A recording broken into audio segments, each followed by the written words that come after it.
देखो भैया, आपका ये जो चैप्टर चल रहा था, कौन सा चैप्टर है? Organisation of data. तो इसके अंदर आपको कंसेप्ट ऑफ वेरिएबल का टॉपिक पढ़ा रहा हूँ मैं। ये कंसेप्ट ऑफ वेरिएबल क्या होता है? वेरिएबल मीन्स होता है नंबर।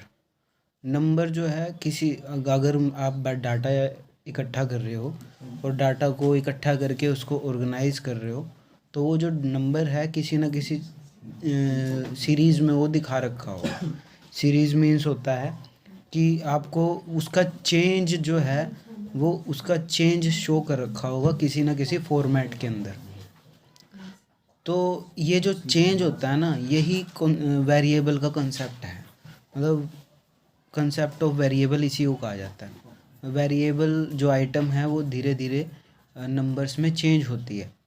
अब बात आती है जी, इसकी चेंज जो है वो किस तरह से शो ऑफ की जाती है, किस तरह से चेंज दिखाई जाती है। दो तरीके हैं इसको दिखाने के, चेंज को दिखाने के। सबसे पहला है discrete series. What is discrete series? Discrete series में क्या होता है, आपको जो इंक्रीज़ या डिक्रीज़ वेरिएबल में होता है ना, वो सेम लेवल का नहीं होता कभी भी। मतलब सेम लेवल का सिस्टम नहीं होता है। जैसे मान लो इन्होंने एग्जांपल दे रखा है कि student of 11 could be. Discrete series में कह रहा था कि इन्होंने discrete variable are those variable that increase in jump और इन कंप्लीट नंबर। कह रहे हैं ये जंप्स में होते हैं और कंप्लीट नंबर में होते हैं। जैसे इन्होंने देखा 1 2, ये क्लास 11th के स्टूडेंट हैं, 1 2 3 10 11 15 20 एक्सेट्रा। देखो नंबर तो कंप्लीट है लेकिन जंप हो रहा है, 1 के बाद 2, 2 के बाद 3, 3 के बाद 10 सीधा। तो ये कोई कॉन्टिन्यूस वे में नहीं है। मतलब गैप जो है इक्वल नहीं है इनका, गैप जो है अलग अलग भी हो सकता है लेकिन नंबर कंप्लीट है। इसको कहते हैं डिस्क्रीट सीरीज़। अब कॉन्टिन्यूस सीरीज़ कौन सी होती है? कॉन्टिन्यूस सीरीज़ में जो होता है वो सेम लेवल की जंप होती है। सेम लेवल का मतलब कॉन्टिन्यूस वे फॉलो किया जाता है। Variable that assume a range of value और increase not in jump but continuously और in fraction are called continuous variable. जैसे for example height of the boys 5'1", 5'2", 5'3", 5'4", 5'5", ये देखो कॉन्टिन्यूस वे में चल रहा है। इस सीरीज़ को कॉन्टिन्यूस सीरीज़ कहेंगे। और जो पहले वाली की है उसको डिस्क्रीट सीरीज़ क्यों कहेंगे? क्योंकि वह कॉन्टिन्यूस वे में नहीं होती है, वो जंप लेती है। 1 2 3 10 20 30 ऐसे कुछ भी हो सकता है। तो ये दो सीरीज़ आपके पास आ सकती हैं। दो सीरीज़ में आप डाटा को शो ऑफ कर सकते हो, डिस्क्रीट सीरीज़ में भी और कॉन्टिन्यूस सीरीज़ में भी। नेक्स्ट आ रहा है आपके पास रो डाटा। रो डाटा क्या होता है? रो डाटा, एक रो मतलब कच्चा, जिसको अभी तक पकाया नहीं गया।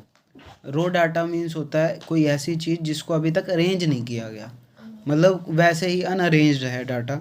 इस डाटा को रो डाटा कहते हैं। जैसे इन्होंने एक एग्जांपल दे रखा है, थोड़ा सा इसको रीड करते हैं फिर एग्जांपल पढ़ते हैं। Mass of data in its crude form of cold. Crude का मतलब कच्चे फॉर्म में अभी तक, इसको रो डाटा कहते हैं। It is an unorganised mass of various item. ये अनऑर्गेनाइज्ड सिस्टम के अकॉर्डिंग होता है। जैसे इन्होंने एक एग्जांपल दे रखा है, 30 student of class 11th in statistics में बी एक्सप्रेस्ड। ये मार्क्स दे रखे हैं कि 30 स्टूडेंट के मार्क्स हैं स्टैटिस्टिक्स में। ये सभी देखो 30 स्टूडेंट के मार्क्स ना ऐसे ही लिख रखे हैं, किसी के 30, 25, 15, 30, 25, ये अलग अलग मार्क्स दे रखे हैं। अब इसको कहते हैं रो डाटा।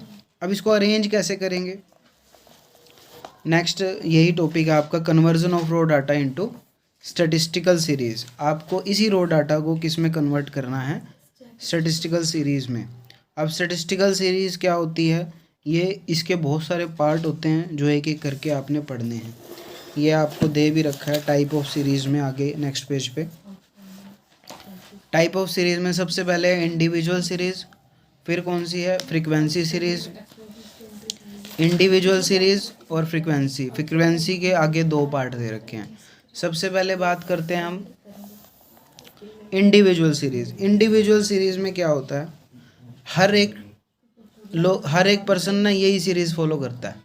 आप अगर आपका कोई क्लास टीचर है तो आपकी क्लास टीचर ऐसे सीरीज़ तो बनाते ही बनाते हैं। मान लो उनको डाटा रखना है हर स्टूडेंट का, मान लो 30 स्टूडेंट हैं एक क्लास में, तो रोल नंबर वाइज डाटा रखेंगे।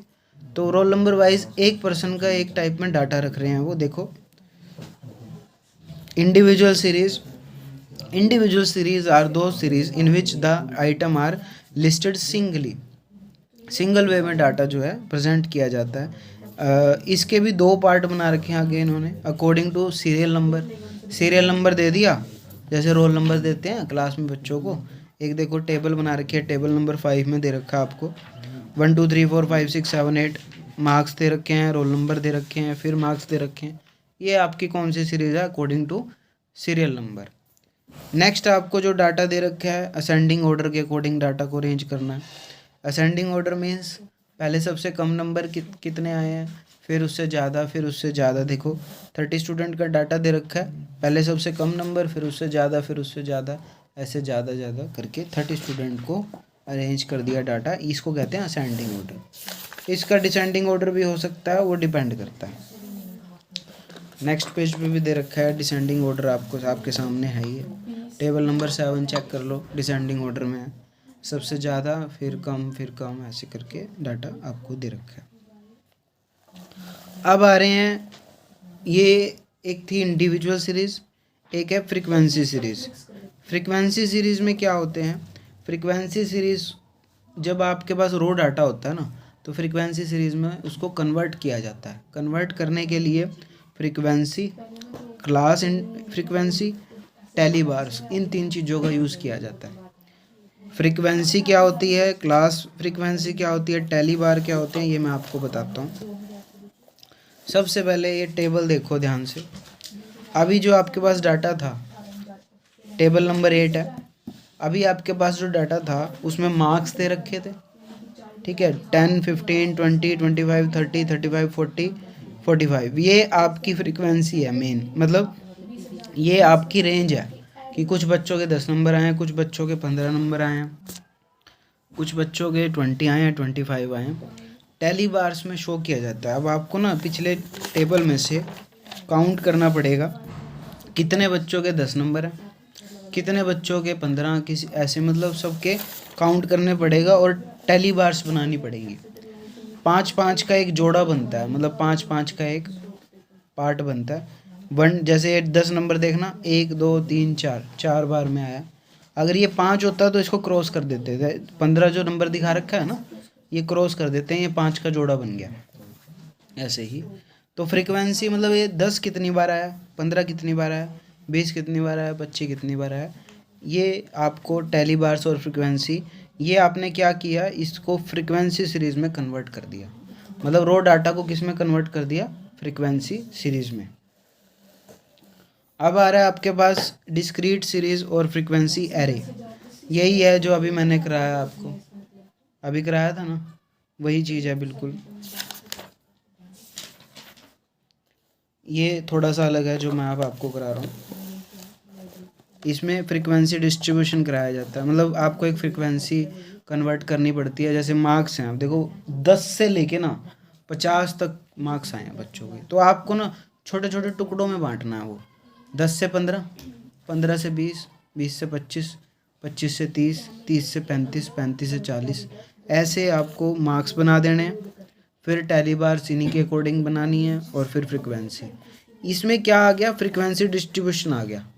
वो फ्रीक्वेंसी सीरीज था डिस्क्रीट वे में, जो अभी आपने बनाया था ना, उसमें डिस्क्रीट था। डिस्क्रीट का मतलब जंप हो रहा था, 10 15 25 35 कुछ भी। इसमें एक कॉन्टिन्यूस सिस्टम बता रहा है, 10 से 15, 15 से 20, ऐसे। ठीक है, तो ये सीरीज़ में आपको कन्वर्ट करना है।